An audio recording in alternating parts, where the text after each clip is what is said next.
Shalom, selamat pagi, salam sejahtera bagi kita sekalian. Apa kabar saudaraku yang terkasih di dalam Kristus? Doa dan harapan kami, kita semua tetap dalam keadaan sehat, penuh sukacita, damai sejahtera yang datangnya dari Tuhan. Senang sekali pagi ini kembali kita bertemu di dalam acara Sapaan Teduh Pagi GBKP Kelasis Jakarta, Kalimantan.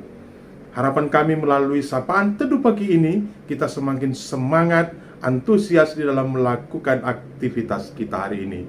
Sebelum kita merenungkan firman Tuhan, mari kita bersatu di dalam doa. Kita berdoa.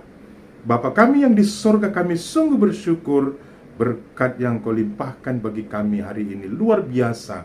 Engkau telah memberikan hari yang baru bagi kami, dan berkat Tuhan pasti akan Kau curahkan bagi setiap anak-anak-Mu. Sebelum kami melakukan aktivitas kami pagi ini, kami mau merenungkan sebahagian dari firman-Mu.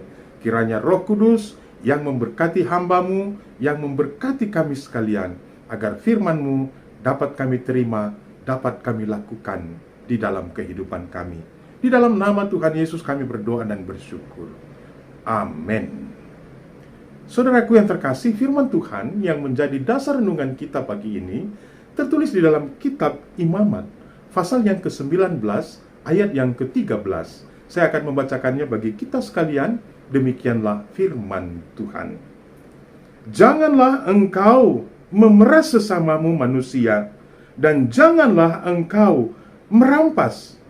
Janganlah kau tahan upah seorang pekerja harian sampai besok harinya. Demikianlah firman Tuhan yang menjadi dasar renungan bagi kita pagi ini. Saudaraku yang terkasih di dalam Kristus, kitab Imamat ini adalah kitab yang menceritakan atau menuliskan tentang aturan-aturan di dalam melaksanakan peribadatan di dalam rumah Tuhan. Demikian juga aturan-aturan tentang tindakan dalam kehidupan sosial, kehidupan sehari-hari umat pilihan Tuhan. Apa tujuannya?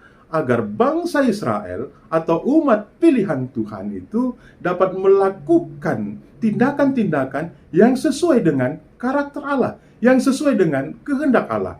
Apa yang Tuhan Allah kehendaki? Yaitu agar manusia, agar umat pilihannya hidup di dalam kekudusan. Dan ini sesuai dengan kitab Imamat pasal yang ke-11 ayat yang ke-44 dikatakan, "Kuduslah kamu sebab aku kudus." Dan ayat ini juga dituliskan di dalam kitab 1 Petrus di dalam Perjanjian Baru. Artinya adalah setiap pengikut Tuhan, umat pilihan Tuhan harus melaksanakan kekudusan baik di dalam melakukan peribadatan dan di dalam kehidupan mereka sehari-hari. Dan ini tidak bisa dilepas pisahkan satu dengan yang lain. Artinya hidup kudus dalam peribadatan harus dipraktekkan hidup kudus di dalam kehidupan sehari-hari. Apa yang dikatakan dalam renungan kita pagi ini? Yang pertama, janganlah engkau memeras sesamamu manusia. Praktek pemerasan terhadap sesama manusia adalah merupakan kejahatan di mata Tuhan. Karena memeras artinya memaksa orang lain agar menuruti kehendak diri kita sendiri. Memaksakan kehendak kita kepada orang lain agar mereka melakukannya. Atau kita memaksa orang lain agar mereka melakukan apa yang kita kehendaki dengan berbagai ancaman-ancaman dan sebagainya. Tentu saja ini adalah perbuatan-perbuatan yang sangat jahat di hadapan Tuhan dan sangat menyakiti orang yang menjadi korban pemerasan. Coba bayangkan kalau kita menjadi korban dari pemerasan itu sendiri. Saudaraku yang terkasih dalam Kristus, ini hal-hal yang sangat tidak menyenangkan. Yang kedua, janganlah engkau merampas.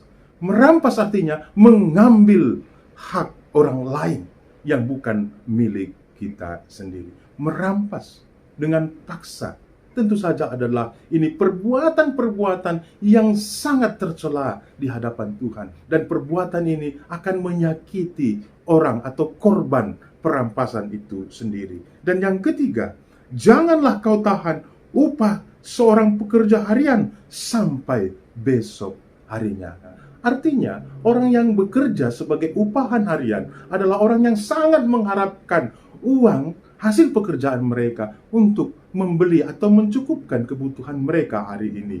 Dan tentu saja ketika kita tidak memberikannya kepada mereka, mereka pasti akan kecewa, mereka akan bersedih atas perbuatan kita. Dan tentu saja ini adalah hal-hal yang tercela di hadapan Tuhan. Dan tentu saja perbuatan-perbuatan ini adalah perbuatan-perbuatan yang harus dijauhi, bahkan perbuatan-perbuatan yang harus dilawan oleh orang-orang yang dipilih Tuhan menjadi milik kepunyaannya. Kita jangan menjadi pelaku-pelaku tindakan-tindakan yang negatif, yang tidak benar seperti ini.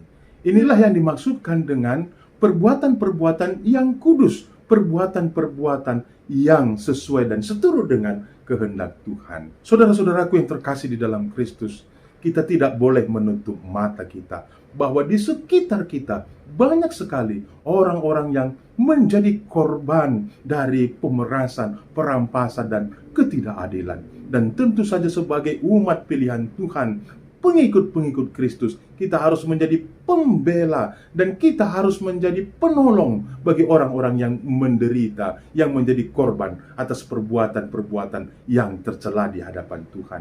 Dan tentu saja ini adalah merupakan aplikasi dari iman kita kepada Tuhan. Dan tentu saja iman itu harus kita wujud nyatakan sehingga orang dapat mengenal Allah melalui perbuatan-perbuatan kita. Dan melalui perbuatan-perbuatan yang baik yang kita lakukan, melalui perbuatan-perbuatan yang baik yang kita lakukan, Tuhan berkenan dalam kehidupan kita. Tentu saja kita harus berusaha dan berupaya semaksimal mungkin untuk hidup sesuai dengan apa yang Tuhan kehendaki. Hidup kudus dalam pikiran, perkataan, dan perbuatan kita di dalam kehidupan kita sehari-hari. Tuhan yang memberkati dan memampukan kita. Mari kita bersatu di dalam doa. Kita berdoa. Bapa kami yang di sorga, kami sungguh bersyukur firman-Mu telah mengingatkan kami hari ini bahwa sebagai anak-anak pilihan Tuhan, kami harus hidup seturut dengan kehendak Allah, menjadi orang-orang yang hidup di dalam kekudusan, baik secara spiritualitas dan tindakan-tindakan sosial kehidupan dengan sesama kami manusia. Bapa di surga, mampukan kami untuk menjadi penolong bagi korban-korban pemerasan, korban-korban perampasan dan ketidakadilan dalam kehidupan mereka. Sehingga melalui keberadaan kami, nama Tuhan semakin dipermuliakan. Hari ini kami mau bersatu hati berdoa secara khusus bagi jemaat GBKP Cililitan. Engkau yang memberkati mereka, Engkau yang memberikan hikmat bagi mereka, sehingga mereka semakin dimampukan untuk melakukan tugas dan tanggung jawab, untuk bersaksi, bersekutu, dan melayani di tengah-tengah dunia.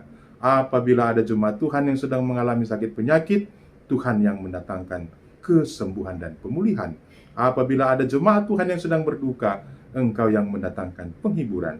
Ketika ada jemaat Tuhan yang sedang mengalami masalah dalam kehidupan mereka, Tuhan yang memberikan jalan keluar. Kami juga anak-anak Tuhan yang mengikuti sapaan teduh pagi hari ini, Engkau berkatilah kami. Ya Tuhan, Engkau kuatkan kami di dalam menjalani aktivitas kehidupan kami, di dalam menjalani situasi-situasi kami, baik suka, duka, atau apapun ancaman tantangan yang datang menghampiri kami. Kami sungguh yakin dan percaya Tuhan pasti akan memberikan yang terbaik bagi kami. Bapa di surga, kami mau berdoa buat sapaan teduh pagi GBKP Klasik Jakarta Kalimantan. Engkau berkatilah agar dapat menjadi sarana untuk mendatangkan semangat kekuatan bagi seluruh anak-anak Tuhan. Terima kasih Bapa.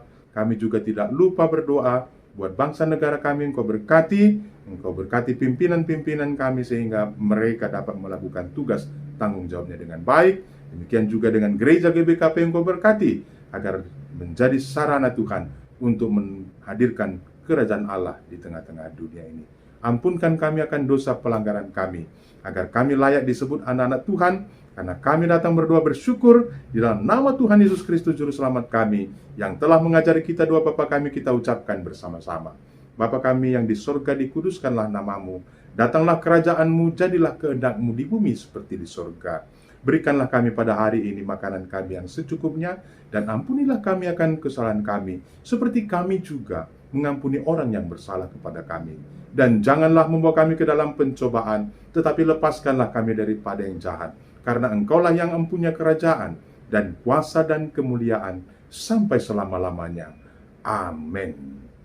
Tuhan Yesus memberkati. Selamat beraktivitas bagi kita sekalian. Shalom.